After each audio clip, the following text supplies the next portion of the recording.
So now that CV is installed, your license is going to need activating. You would have been given a little green USB stick that looks something like this. In some cases, such as Solid Essential Online, you won't have received this stick, so don't worry about this next step.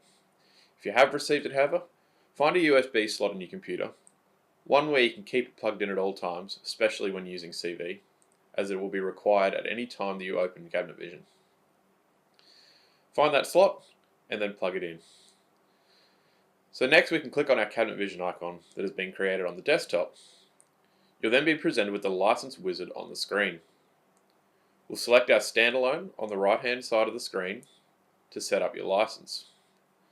From here we need to select either the computer ID key if you have inserted your USB stick, or one of the keyless licenses available if you're installing a keyless version of Cabinet Vision.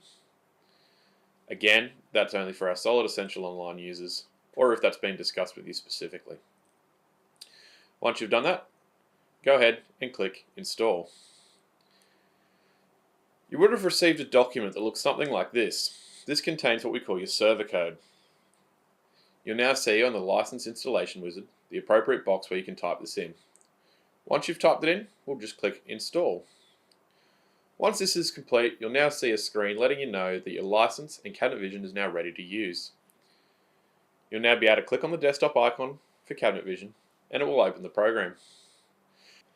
So congratulations on getting CV installed.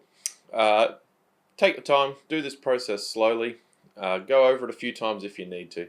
Make sure you discuss it with your IT professionals as well.